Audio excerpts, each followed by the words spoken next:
Hello and welcome to Risk Chats with AFERM. I'm your host, Paul Marshall.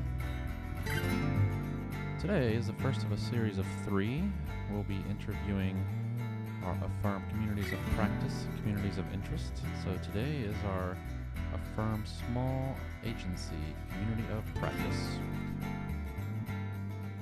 So join us as we talk about the COP and why you should consider joining.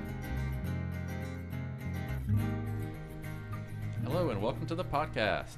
Today we're going to be discussing AFERM's Small Agency Community of Practice, and we have 2 folks here from that community, Valerie and Tal. Hello.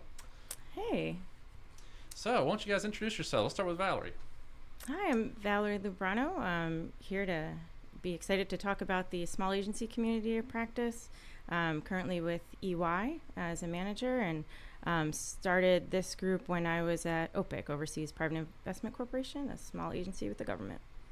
And I'm Tal Seaman. I'm with Navigator Solutions, and Valerie and I were actually the 2 charter members of the Small Agency Community Practice when we got introduced at the AFERM Summit and sat down at lunch, and we were talking. I was serving at a small agency and Valerie was a member of one. We said, we're so different. We need a group that's for us after listening to some of the larger agencies present. And while a lot of that information was great, it just seemed sort of out of scope with our experiences at the smaller agencies. Right, because a lot of the smaller agencies don't necessarily have to implement certain aspects, right, of ERM. Right, and that was kind of the biggest challenge, right? We knew it was the right thing to do, and while there wasn't a obligation to do it, it just felt like the right thing that we needed to bring to our agencies, and our agencies were already kind of opening the door for that. So how are we going to do this without kind of the teeth of that mandate behind it? Mm-hmm. And then we had a really different cultural landscape. Yeah, exactly. Because these larger agencies have large organizational and more bureaucratic implementation strategies. Mm-hmm. But at the smaller agency, often it's much more relational and personality, and instead of these stovepipes with larger implementations, you have people doing 2 or 3 jobs within this sort of specialty area. Right. Well, and we'll get into kind of what the group does here, but I just want to start off, what do you guys feel are things that are either unique challenges or advantages of building an ERM program at a small agency?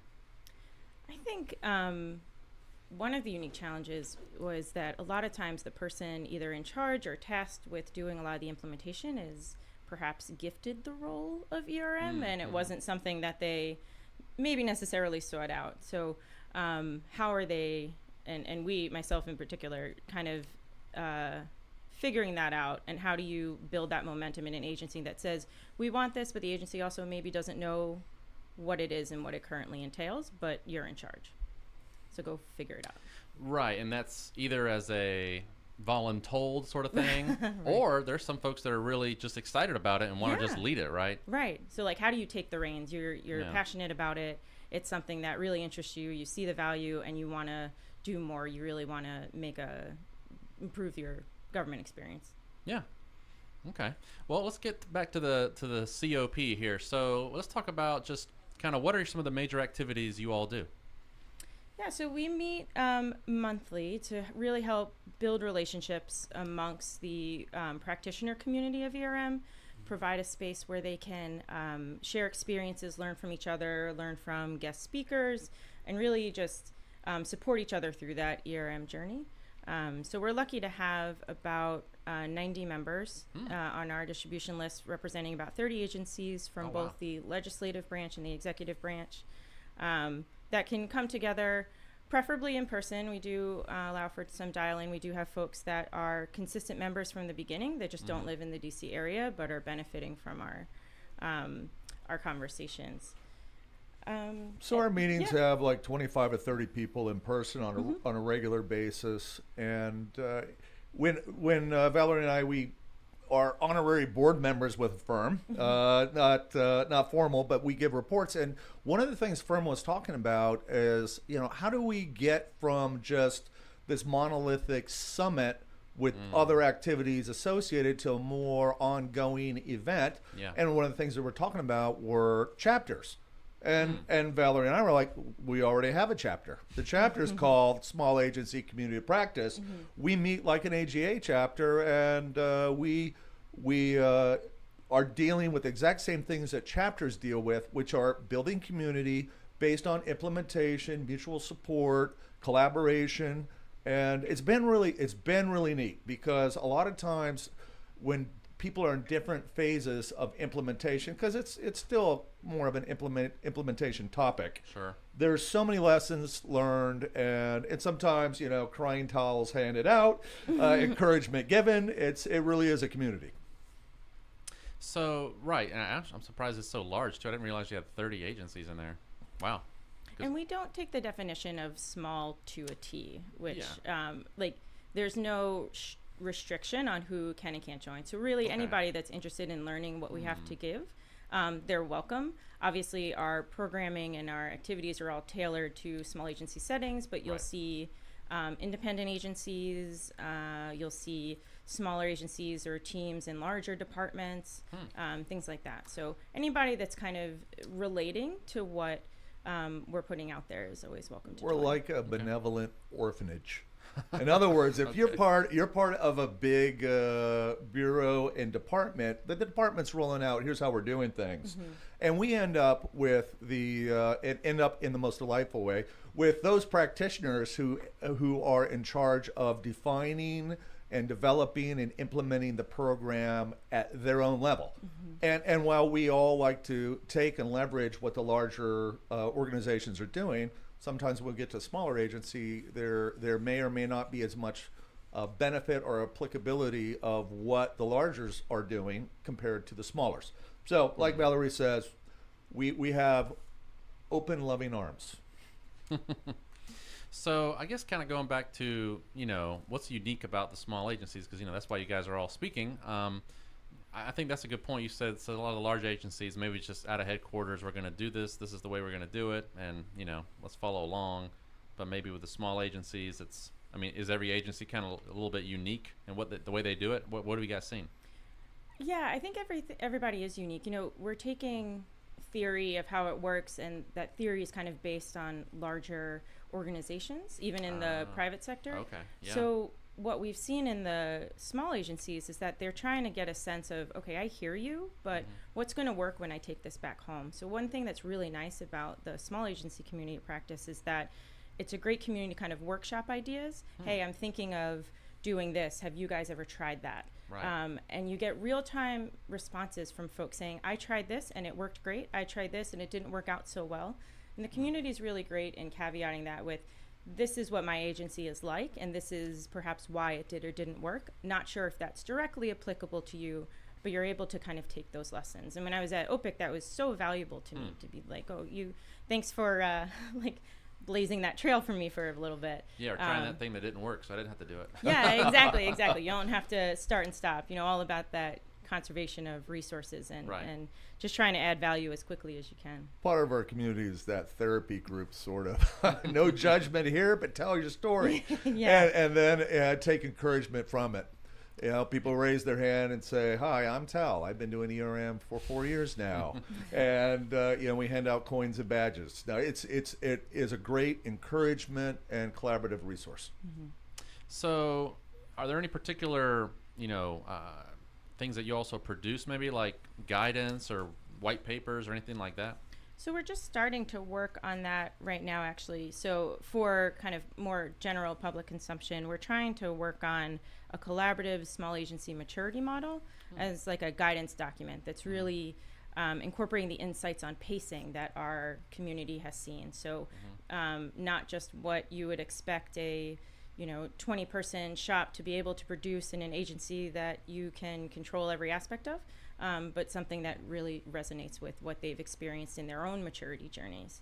Okay. And then we're looking to share a lot of templates and documents amongst each other as well. So the community has always been really great during some of our meetings when we have agency spotlight presentations of sharing templates or policies. So we're trying to organize that a little bit more, and AFERM has been gracious enough to give us space on their forum to build that repository out so that you have reference documents and nobody has to reinvent the wheel. Yeah, one of the things Firm has been really great with is we sort of started the community practice at the summit. Valerie and I started talking, and then we reached out to some of the board members on AFERM, and they're like, "Yeah, we can work with you." And then we became part of the AFERM effort. And one of the greater values was AFERM lent us as a member of their name and their community of practice was IT tools, repositories, surveys, and ways that we could use what AFERM was providing to their community, sort of called out for the community of practice. Right. Well, and going back to that maturity model, so I mean, now when you say maturity, so as far as small agencies are concerned, is this going to show them, at this stage in life, this is what the kinds of things you should be doing, or should you think about putting into place, or kind of flesh that out for me a little bit? Yeah, so it's still in draft form, so subject to change, but Sure. it's got the same, if you think about maturity models that are out there that are a matrix, the top lines are still pretty much the same. Are you that nascent stage? Are you, moving your way to integrated? Are you advanced? That kind of framework. Sure. And then, down the sides, we're thinking about things like documentation, integration.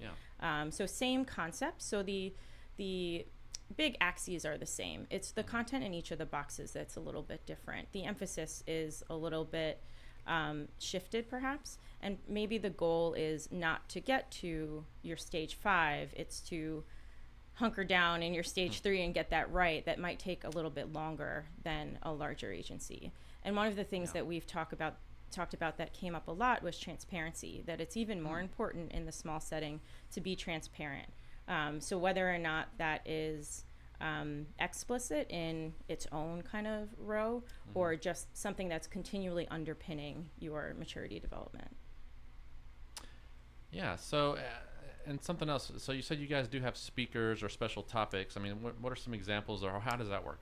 Well, one of the benefits of having the community is that we attract the attention or the schedule of folks that individually we wouldn't get. So we've had OMB out once a year, and they come and they say, we meet with these larger symposiums and conferences, and we address larger agency issues all the time. It's great to come here and make sure that what we're doing supports, equips, and guides the smaller agencies. If we didn't have the community practice, we wouldn't get the OMB leadership out to hear and to address the small agency stuff. So I think that's one of the big benefits. And it benefits them too, right? Because, they might be meeting with the larger departments as part of their regular meetings. Right. But to collect everybody and visit all of the small agencies is just a little inefficient. So it was really mutually beneficial that they could come in and have a captive audience that was there to give them feedback and for them to get their message And they out did as well. ask a lot of questions. Say, I want to hear from you. So that for them, we were providing a forum where they could pull us for interests and things they need to be aware of for the small side. So, okay, it makes sense. So OMB once a year, and then are you all meeting quarterly, monthly? What is it? So it's kind of varied. Originally, we came out the gate and wanted to meet monthly, and we were kind of early, so we went every other month. And we generally meet from January to September, leaving October for the AFERM Summit, and then the rest of the year for planning. Last year, listening to our members, they wanted to switch to a monthly format, so we just switched to monthly. Which has its own challenges, scheduling and otherwise. Sure.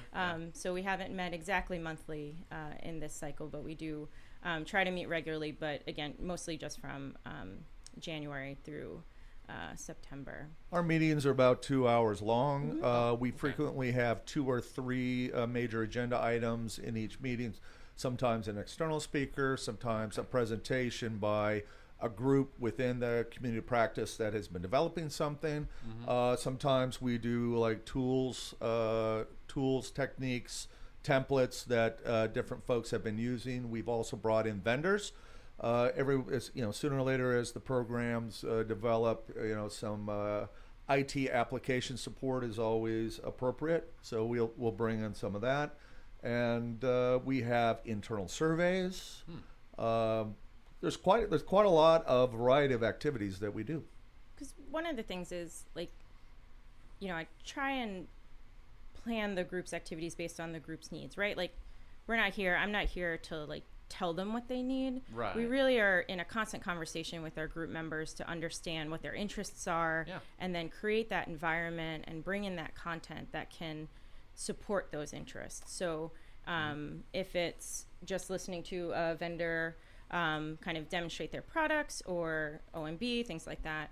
We brought in a couple of IGs once just to get their perspective because the community was interested in that relationship, which like everybody is, not just unique to small agencies. So really just listening to the needs of the group and understanding how we can deliver the information that they want. In the last year, Valerie and I served as co-chairs, but each year prior to January, which is sort of our kickoff year of meetings, we use November and December for a steering committee, which we usually have 5 to 7 members of the community practice, and we meet together and we make the plan, and we talk about monthly or bi-monthly. We talk about what are the topics, what are the what sort of externals do we want to bring into the group, and how much do we want of either internal collaborative work or internal presentations. So we plan it out, and then in January we launch.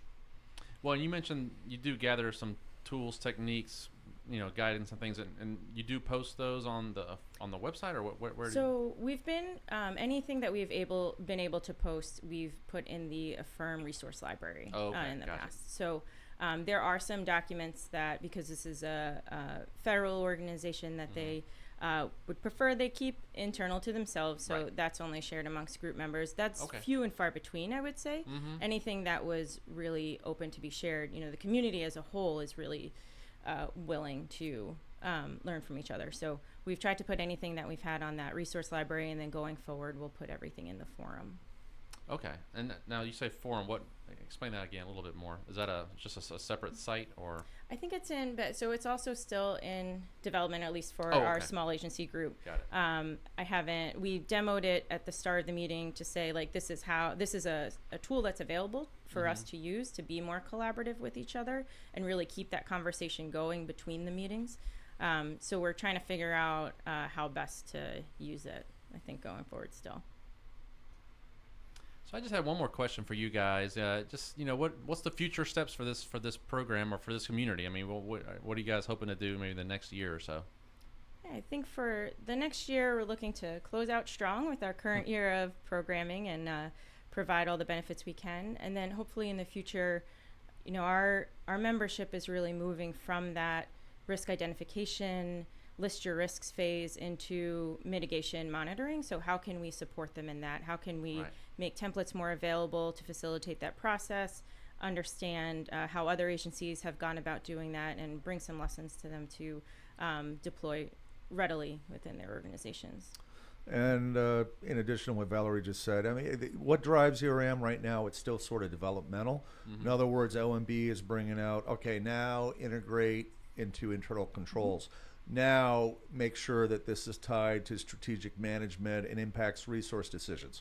So as they bring out a more mature guidance and direction, is just the community is the collaborative, mutual group shepherding of each other to equip each other to reach that next objective. And that's what's fun about being in a group is we are all together. We're all working together and encouraging each other, and it just when you leave a meeting, you feel like you have just had productive therapy and you're ready to go do the next thing and address the next hurdle.